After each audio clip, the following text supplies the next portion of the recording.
So the first guy I actually have pulled up, starting right now, the guys that we have already from the transfer portal committed to Baylor, everything else, is Dominic Richardson from Oklahoma State. Thank you to Sure. the Cowboys for letting this guy go for some crazy reason. Dude, 6 foot, 210, junior. Um, this past year he had 149 attempts, 543 yards, 8 touchdowns. Stats don't look great as far as average, only average 3.6, but the 149 attempts is kind of low for a Big 12 school that tends to run the ball a decent amount. They're kind of Yeah. like a 50-50 offense, right? But Spencer Sanders, he is the second leading rusher on this team. Not Dominic, but Spencer. And he's right behind Dominic Richardson. Um, it's I think that's probably why he transferred is because he's tired of all the snap or the run plays being quarterback design runs. Um, I don't know why Baylor went after him. Honestly, we have Richard Reese, we have Squirrel, we have Quaylen, we have Kyan Roberts Day, which is one of those who's going to be listed as a tight end, which he is on Right. ESPN right now. He redshirted this year. To bring in an older guy like that confuses me. If he was a freshman, I could understand, kind of, sort of, to put back there with Richard Reese. But I'm not 1,000% sure why they went after this guy. I don't think it's a bad pickup at all. Don't get me wrong. It's just why. Yeah. Hmm.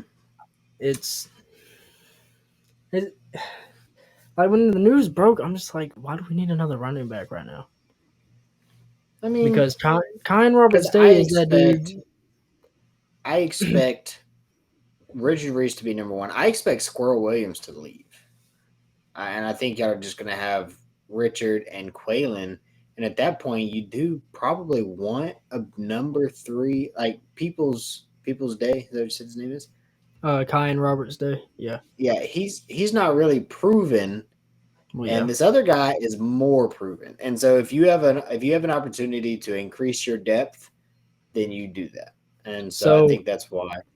that would make sense if they're assuming that somebody's going to be leaving via the transfer portal, which isn't far fetched. Squirrel's been getting hurt, he's not getting the snaps like he did last year. For some reason, whenever he came back, he was still getting starts over Richard Reese, which didn't make sense to me or you. We talked about that a lot this year. I mean, yeah, I mean, it could be one of those things like you want to preserve the freshman, which makes sense. But whenever the dude's toting the rock and winning you games on his back, like he did for 5 of the 6 games that we won, it's like, come on, what are we doing here? yeah, Personally, from a fan perspective. yeah. Richard Reese is I mean, I drafted him. So, what Sadly, about these offensive linemen, dude? Like, did y'all need O line? Was y'all's line not playing very well this year? yes, very much so. We needed those guys. Um, I'll have to look and see what their classification is. It's hard to find stats on linemen, believe it or Sure. not. Yeah, yeah. They don't really. They don't More like to like a tell us PFF thing, not a all that. ESPN thing. Yeah. Um, okay, well, let's talk about instead. Let's talk about a specific player that has a little bit of. You might have already mentioned his name when you were talking about the receiver from Arkansas, but there's I a did quarterback not. from Arkansas, right? I That did that's kind of not. getting a little bit of smoke blown. That might be coming to Waco, and I think if he comes to Waco, that we might be making a quarterback battle for Baylor One video thousand soon. percent. So lead us into him. Who is it? Who is it, Logan? Break the This news. would be a guy that has a little bit of past with our freshman, or not our freshman, our transfer portal guy in Mm-hmm. Ketron Jackson Jr. Coming Okay. from Arkansas. This guy is from Missouri City, Texas. So he has like those Texas ties. Um, he was actually set to commit to Baylor before he ended up switching before Matt Rule went to the NFL. So there's another thing. We're in this recruiting battle, transfer portal battle with Nebraska. That came out of nowhere, confused me. But anyways, Nebraska is in the running for him, right? Because he was All right. going to commit to Matt Rule, but he's also still looking at Baylor. And if I'm Baylor, I am pushing as hard as I can for this guy. So he hasn't played a whole lot of snaps because he's behind Jefferson over KJ in Jefferson. Arkansas. Exactly, Yeah. dude is crazy athletic. This guy is a dual threat, like 20 times better than Gary Bohannon. So his junior and senior year, dude threw for 52 touchdowns to only 4 Mm. interceptions. But get Goodness. this. He ran for 30 more. Oh yeah, I don't want him going to Waco. No, I I'm want good. him going to I'm good. Waco. No, No, no, I'm no, no, good. no, no, no, no. Actually, you I know what? want As long as Blake plays next year, Texas and Oklahoma will be into the SEC by the time this guy steps on the field. so So two that's for seven, right? As he's coming out of high school, you want to guess who his okay. quarterback comparison is? Lamar. No, no, sadly. Current quarterback. When he was in high school, How many years ago was that? Like 3 he's a years? sophomore. He was 2020. He was with Oh, me. Cam Newton. No, Robert Really? Griffin the third. Oh, I got sucked. He got hurt. Okay, I mean, yeah, I Anyways, don't really want to play against that. To be honest with you. but just think, this is a quarterback, right? A quarterback that threw for 52 touchdowns in 2 years with to only 4 interceptions as a junior and senior in 5A competition in Texas. 5A, it's right here. In case you I want to see. fact check me. You want to guess what he ran in the 100-meter dash? 10, 10-4-2. No, that'd be nice. It was 10-8-8. Golly, that's slow. Brennan Brennan Thompson ran a 10-2-2. This is a quarterback. Yeah, This is a still. quarterback. It's a dual threat quarterback. Imagine Yeah. Quinn running a 10-8 in the 100, and then a 22-3 in the 200. Quinn probably ran a As a 12-8. junior, right? As a junior.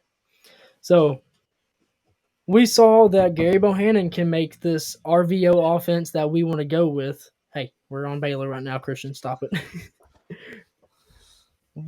We saw how Gary Bohannon could play and make this RVO offense that we want to run at Baylor, Yeah. which is run the ball, run the ball, run the ball. We're going to need a dual threat quarterback, not a pocket passer like Blake Shapen has proven himself to be, sadly. As much as I loved Blake last year, dude cannot run to save his life. And when he does, he's taking hits. Look at West Virginia when he got knocked out. Mm-hmm. That's not what we need. And if this guy comes to Waco, instant quarterback battle right then and there, especially with us losing Kyron Jones and Austin Novosad flipping to Oregon. You think it'll be an instant quarterback battle? I think it will be an instant quarterback battle. I don't know. I don't know about instant. I think Blake Shapen will be on a tight rope next season. I think that for sure. Oh, But yeah, I don't know about definitely. instant quarterback battle. Yeah, man. I think Baylor would benefit. Getting that receiver is good. Getting the running back is decent. Getting the quarterback is decent. But I would say if y'all don't go after a linebacker and a defensive lineman, y'all's defense next year is probably going to be pretty atrocious. Yeah. Losing Siaka Ika and Dylan Doyle. And Dylan Doyle more than we even think about just because we don't even take into consider his offensive use. Oh, yeah. I don't even let. Oof. Yeah. That's So crazy. I think y'all are gonna really like defensive backs are okay. Okay, they're not amazing, they're not bad, but linebacker and D line, y'all need somebody. And I don't know who that somebody is, but y'all need somebody. So we are actually bringing in some guys from community colleges so far, from what I've seen, which isn't what I personally want to see. But we're bringing Right. in a dude from Hutchinson Community College. I don't have his stats pulled up because I'm looking at the Barrington brothers from BYU. at the moment on my phone, and I don't want to lose it. But we are trying to bring in guys. I think that looking at defensive players right now, before we have a defensive coordinator, is gonna be kind of sketchy. Um, Well, because they here's don't the know who thing: they're is committing to. if you, I mean, at least you're recruiting. Y'all do have a 3-star D lineman. He's 6'3", 245, from Garland, Texas. Hmm. Um, DK Kalu from Missouri City, Texas, another 3-star D lineman. Another 3-star from LaGrange, Texas, Jaron Woods. An edge from Missouri City. Man, y'all recruit Missouri City well. Yeah. A D lineman from Killeen, a D lineman from Hutchinson, uh, Kansas, I think. And Wait, you then said y'all have Missouri a City?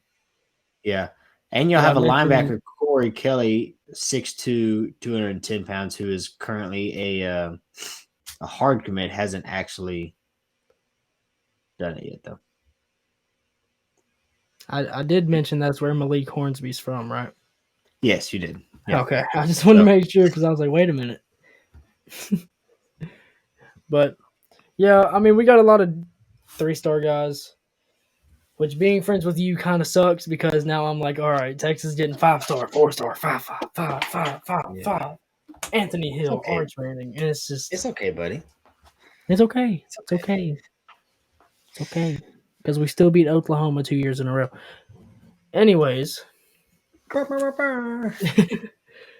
so Clark Barrington is brothers to Campbell Barrington. I'm sure that wasn't confusing in school for these guys. Campbell is 6'6", 295. He is a sophomore from Spokane, Washington. Both of them, or no, juniors. Sorry, they are juniors now. So last year, Clark started all the games for BYU. Um, he started all games in 2021 as well. It's so hard finding stuff for linemen, man. Anyways, Yeah, these guys, there's not really these much you guys can do.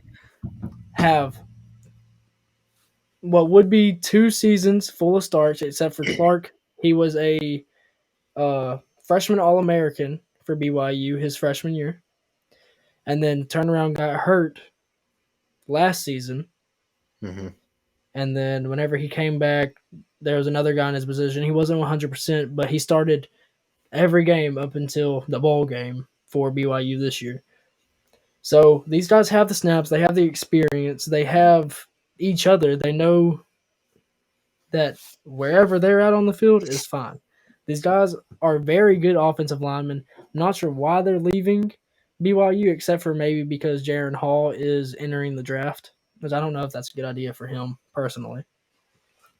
But I would say the biggest thing, because we can't find the stats on them, I would say when you get two guys who are 6'6", 295, almost 6'6", almost 300 pounds, there is mhm, a point on the line where it's like, okay, yes, there are intangibles that you want. You want good footwork. You want good hand placement. You want good off the ball speed.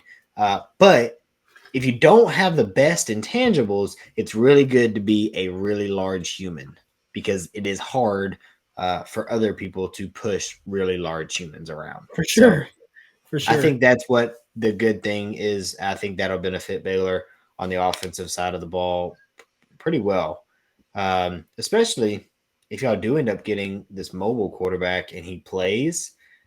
Better offensive line means he doesn't have to move when he doesn't have to move or when he's not designed to move. But if he needs to, he'll be able to. Um, so yeah, man, I think Baylor. I think as far as the portal goes, I think y'all have got 4 transfer guys right now, and I think Yep. all 4 of them, maybe not as much Dominic Richardson as immediate benefits, Mhm. but I think Dominic Richard or Clark Barrington, Campbell Barrington, and Ketron Jackson are pretty sure immediate difference makers for the I Baylor think so Bears for sure. offense. I think that we're gonna be able to use Ketron. I think it's Ketron. Um, right out of the gates. He wasn't getting as many looks at Arkansas because they Yeah. had two. They had a senior receiver this year and a junior. This guy's a sophomore. He just hasn't had the chance to get the stats. I think coming into Baylor with unproven receivers by your side, going in there this summer and this spring and just balling out like Casey Kane did, but hopefully actually turning that into on-field production. I Yeah. think he has a very, very good chance of doing that at his very big frame of 6'2", and he's a little bit slimmer. I think he said it was like 205. But either way, that's something we didn't have. We did not have height. We had speed, but that was it. And we did not have reliable, consistent hands until Josh Cameron at the end of the year. And then the tight end position, obviously. Our tight ends were pretty good. Yeah. Except Ben Sims' change of direction and speed was And him like he dropped a wide open pass, I believe, against Kansas. yeah, Ben Sims, he moves about like this bookshelf next to me. Yeah. Very, not And very then we good. have Drake Dabney, who's hurdling people and then sadly Yeah. tears his ACL. And we have we had Roshan Johnson, who hurdled Baylor on his way into the end zone to score a touchdown. So, with that being said, that pretty much wraps up our Baylor recruiting and transfer portal video. Yeah, If y'all made it to the end of this video, we really do appreciate y'all rocking with us. Especially, honestly, like if you're a Baylor fan and you're looking for Baylor content, we want to be able to provide that for y'all. We want to build a community around that. Once again, we do want to just point out that we are at 285 subscribers. Our goal is 300 by the end of the year. It's currently the 28th of December. We're going to do a giveaway at 500, and then at 1,000, we want to get some tickets and have one, maybe two of y'all come to a game with us. So that's the plan. I mean, it's free tickets. You get to go with some of the guys that you watch talk about these teams. It can't hurt, right? It can't hurt. It can't hurt. It's free. It's free. Exactly. Now, we're not paying for food. We're poor. All right. No, I'm playing. We might be able to throw that in. Just depends. We'll see what we can do. So we're gonna, With all that being said, we do appreciate y'all rocking with us. And until next time, hook 'em and oh, you see that? I did the hook 'em. Yeah, it's good. Always do the hook 'em first. No.